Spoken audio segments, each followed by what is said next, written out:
Welcome to the girls' room. So glad you came to join us in the girls' room.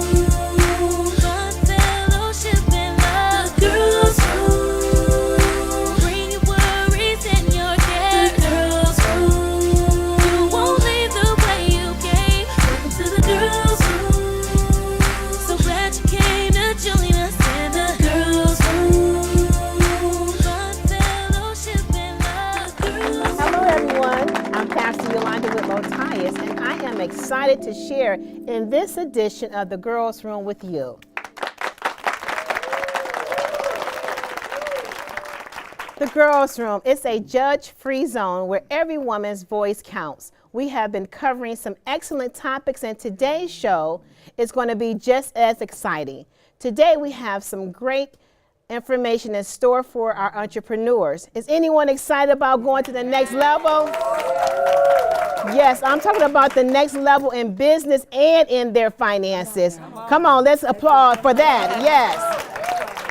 Awesome, awesome, awesome. We are going to discuss entrepreneurship and financial literacy. And we have a dynamic woman with us who is going to share her insight on this topic. And we can't wait to hear from her later in the show. Now, let's get to it. Yes! Let's welcome back our amazing panel of beautiful ladies. We have our very own Francine Walker, Tamika Austin, Carla Pace, and Dr. Kim Logan Nolan. Ladies, as an entrepreneur, I'm happy that we are focusing on this topic. We recognize that there are so many talented women in our community with great business ideas like those of you sharing this panel with me. What made you decide to start a business, and what has been the most rewarding aspect? Probably the fact that I was smarter than my boss. Wow. Come on, somebody. Yes. The truth. Yes. I like the fact that I have control of my day. I like the fact that if I don't want to be in rush hour traffic, I hate rush hour traffic. Yes. I don't have to be in rush hour traffic. Now there's some trade-offs. Yes. Certainly trade-offs. There's the golden handcuff, but there's also the time freedom that I like that. I worked in healthcare for 20-something years and took a buyout, and I haven't really looked back. I've done jobs, I've taken jobs on at particular times, but I always managed to find myself back doing my own thing while also augmenting with something, but not to the point where, you know, I want to go back to corporate America and be locked in. And people have tried to get me to come back, and it's like, no. I think for me, in addition to what Fran said about time, the other plus is I get to mandate my value. Meaning, instead of settling for $15 an hour or $20 an hour, I get to state, this is how much my hour is worth. You take it or leave it. And although there are those people who will try and hustle you down, for the most part, you can decide for yourself, this is what I'm valued at, and this is what it's worth. And I get to determine the quality that I get to give out to my clients. I love it. I love it. Myself, I had a strong example from a very, very little girl. I cannot remember a time in my life where I did not see my mother owning her own business. Wow. My mother owned her own store from 1985. I'm not gonna say how old I am. But that just tell you a little bit. But no, I saw her owning her own business as we got older. Myself and my three sisters, we all own our own businesses. Nice. From my oldest sister, catering and everything, to my a sister that's under her owning her own company, to my other sister, she's owned 3 companies. So everybody that's in my family, from cousins and everybody, our family is a family of business owners. And I felt like in the entertainment business, I was teaching a lot of people. Like, people would hire me in to do shows, and I wanted to be able to say, okay, this is my price, and not saying I'm working for somebody else. Because when you put your worth behind somebody else, then they get to actually set that number, and then say, okay, this is how much she's going to work for. No, I want to say, okay, this is how much I'm going to work for, because then you find out that they're taking such a huge percentage out that you've overworked and just lined their pockets. So I decided, you know what, I'm going to do it myself. It may mean that I have to carry in the heavy speakers. It may mean that I have to set up the stuff myself. However, I leave with pride, knowing that I paid everybody that was there, myself, and that everything went wonderful. So it's just, it's wonderful. It's a great experience. I think with me, Pastor, it was time for a paradigm shift. If I-94 is closed and 10 is coming, you're going to sit there on 94, or you're going to take 10. I decided to take the 10. I saw there was a need with the NFL and the NBA, the way that they were communicating, how they could not, transition into commentating. So as a speech and language pathologist, I was let go at the one of the school systems, and they became my first client. I got my first $1 million. Wow. I wrote a contract on reading, and also wrote a contract, a $5 million contract with the NFL. Mr. Mel Farr, Dave Bing, and Emmanuel Stewart, I called each of them 86 times. You must have consistency if you're going to have success. That's awesome. And they met with me, and I told them my idea, and they said, we will back you. I replaced the money. I gave them back their investment. From there, NFL, NBA, and then my Kimlo Communication, teaching people the importance of how to speak well. And also, then I saw the shift in mental health, went back and got a second PhD, clinical psych, and then from there, now 37 years later, the birth. And some of us have these great ideas, but you're sitting on wealth. And I wasn't going to sit anymore. Yes, that's awesome.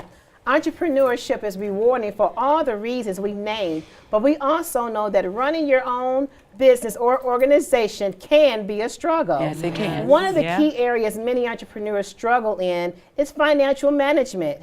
How we handle the finances determines the success or failure of a business. That's right. Ladies, how much knowledge of accounting and finance did you have starting out in your business? Oh, I went to classes, and my uncle was Sam Logan of the Michigan Chronicle, chaired my board of directors. And what I did, I contacted different CPAs, different financial planners, and I said, teach me. So in 5 years, I would not be broke.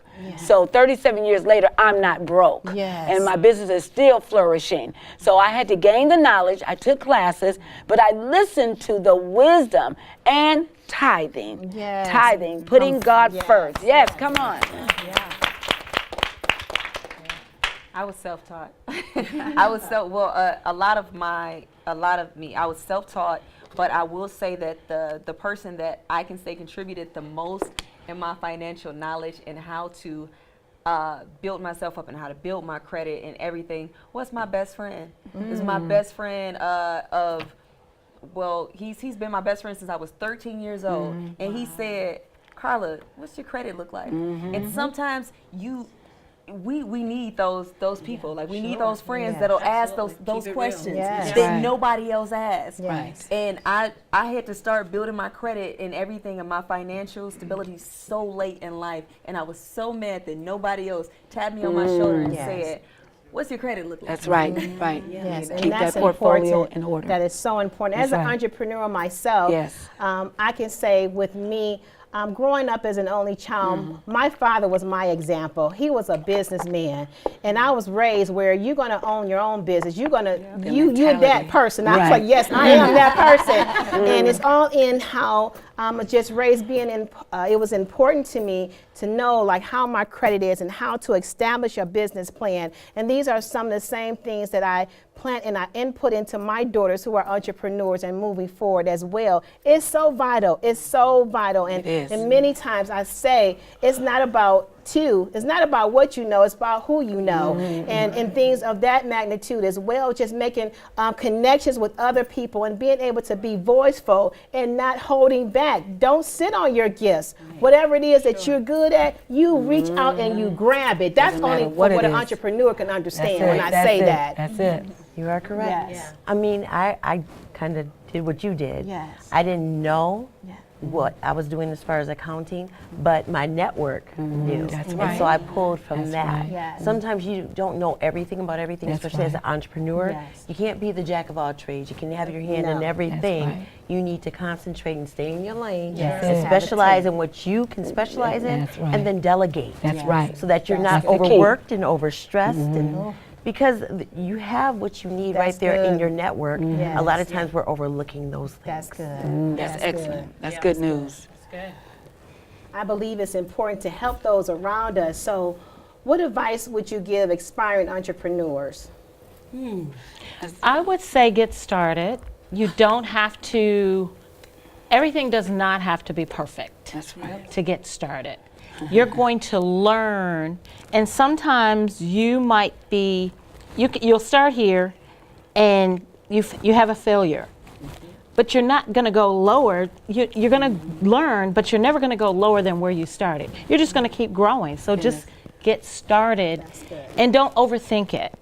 That's good. I think that when I started in business, the doctor across the hall from me, Dr. Stuart Kirschenbaum, he was the boxing commissioner. And he said, you don't have a fax, you don't have a computer, you don't have an office manager. He said, let me help you. And he said to me now, there's black money, there's white money, but then there's Jew money. And he said, now I need you to surround yourself with all the doctors. They were all Jews in my building. I was the only African American. And I sat at their feet. And I watched and I listened. And they said, don't go out and buy a fax if you can't afford it. Use our fax. Yes. They worked together with me until I could afford a fax. I could afford a computer. I could afford an office manager. And he said to me, forward your phone calls to my office. It's about, and this is something we have forgotten, how to reach back to give back. Yes. How I to love help it, Dr. people. Kim. I love it. I'm so loving this. When we come back, we're going to talk with our special guest, Wanda Bowman, and stay tuned. We'll be back. Yes.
Welcome back to the Girls Room. I am your host, yes, that's me, Pastor Yolanda Whitlow Tyus, and I'm here with an amazing panel of women discussing entrepreneurship and financial literacy. I want to bring out the author, Wanda P. Bowman, who is the author of Building Your Financial Empire One Brick at a Time. Also, she's the creator of the hashtag, The Financial Glow Up. Come on, somebody, let's glow up. All right, Hey. let us welcome Miss Wanda Bowman. Yes. Welcome. We are so happy to have you here. So what inspired you to write this amazing book?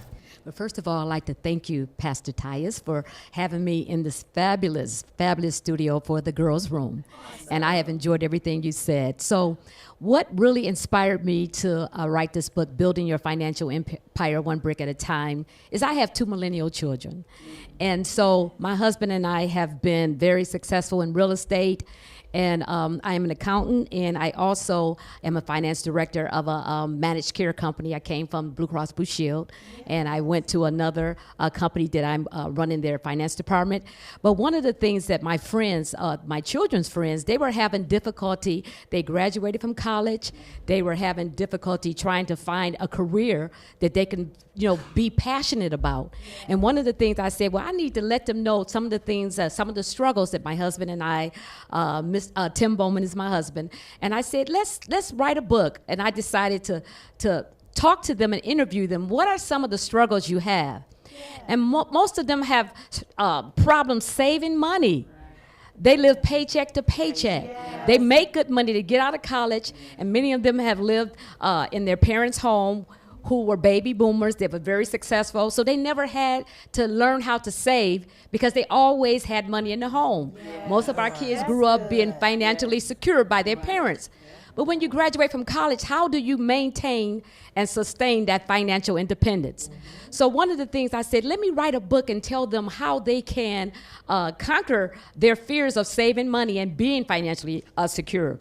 And so one of the things I said, 4 things that I found that was very common to being financially independent. First of all, you need to find a job, earning money, doing what you love. Yes. A lot of times people have jobs, and many of you ladies, all of you are entrepreneurs, and so you know that you are doing what you love. So if you have a job that you're not loving, it's hard for you to really maintain control of your finances, but you're just spending money frivolously because you don't really appreciate and respect that money. Sure. So you earn money doing what you love, and then you spend less than you earn. Yeah. A lot of times we spend all our money, 100% of our money. We get paid on Friday. By Wednesday, we're broke. And so you spend less than you earn. And then the part that you have remaining, you pay your tithes. That's right. I heard you, Sister Logan. Pay your tithes, and then pay yourself. A lot of times we pay God 10%, but I give myself 10%, a minimum of 10% out of every check. I put it into a 401k savings or even a C, a D, or IRA. And so many times we don't understand that we pay God, but you need to pay yourself. And then last but not least, after you pay yourself, you need to protect the money that you save. And how do you do that? By creating an emergency savings fund. A lot of times when we have an emergency or a catastrophic event, we borrow money from our 401k. And people don't realize that if you don't pay that money back, you're going to be penalized 10% and then have to pay. So you just wasted all that good money that you saved. And so I termed the coin the term financial glow up by hearing the young people say, let's glow up, let's glow up. I say, well, if we're going to glow up, let's financially glow up. Yes. And so that's how I came up with that term, the financial glow up. So we want to make sure that we financially glow up, not just in our appearance and in our communications, but we need to have the money in the bank so we can do the things that God has called us to do. Yes. I love it. Good. Wanda, briefly give us some of your tips from your book. Okay, some of the tips I believe her name is Carla. Excuse me, talked about one of your friends told you about credit. Yes. So one of the basic things, if you're going to be an entrepreneur or if you're going to be successful in life, you got to have a good credit score. Yes. You got to have one. And one of the things that I call it the 4 C's of credit worthiness. Character. When somebody Google your name, what does your name tell them? That's right. When an investor look at your name and run a credit report, what does that credit report tell them about you? If you have not paid your bills timely, if you have not kept your word, your credit score is going to be low. And what I call low is anything lower than 700. Come on now. So that's the first thing. What does your character say about you? And then capacity. How much debt do you have? Are you spending money? Are you renting instead of owning? Somebody once told me when you rent and pay rent to somebody, you're making somebody else rich.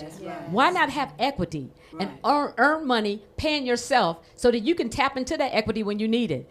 And then last but not least, making sure that you have capital. Make sure that you have something saved up in the bank to invest in you. Don't always call your mom and dad. And women, we are always dependent on somebody to bail us out. Today is the day of the woman. It's the Me Too movement financially. And so we don't need to have somebody, although I have a husband. But I know if my husband died today, I can sustain my lifestyle. I can live in my house and not have to worry about it. So the main thing is be financially secure and independent in your lifestyle. Now,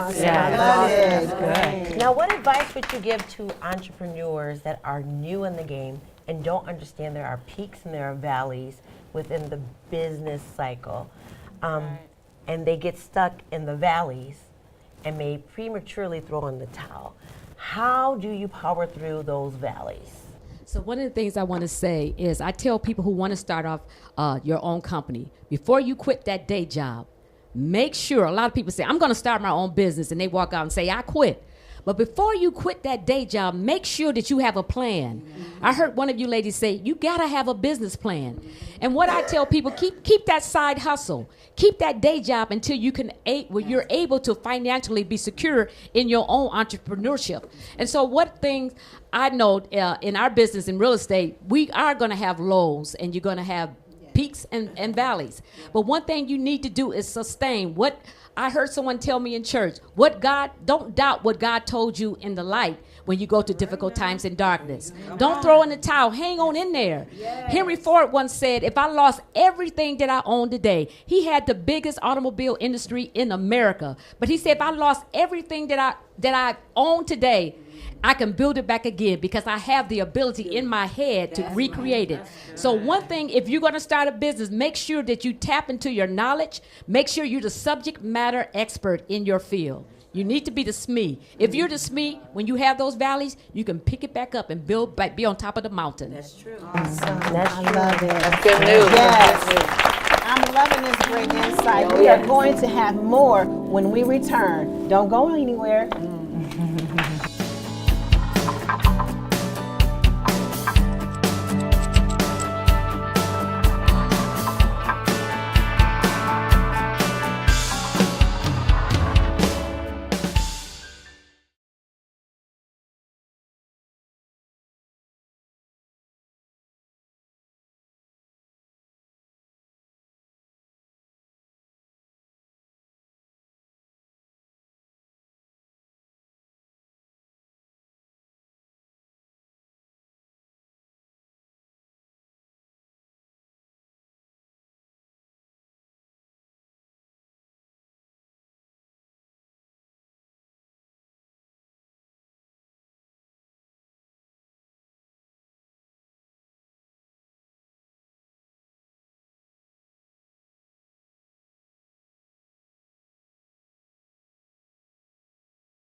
These have been great insights from our guest, Wanda Bowman, and our amazing panel.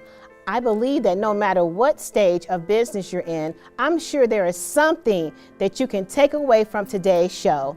I pray that this episode has inspired those who are new business owners, established business owners, or even aspiring entrepreneurs. I want you to be equipped and know that you are capable of taking your vision to the next level. Educate yourself. Learn about finances. You can purchase Wanda Bowman's book, Building Your Financial Empire, One Brick at a Time, on Amazon.com. Also, learning about customer service. Learn how to communicate effectively in order to build your strong business relationships. Equip yourself with all the knowledge that it will take to make you a well-rounded business owner. Align yourself with other like-minded individuals like us, okay? And take hold to your success that is waiting for you. I'm excited about your future. Thank you for tuning in, and to be sure to come back next week, same place, same time, for another exciting topic in the Girls' Room. Yay!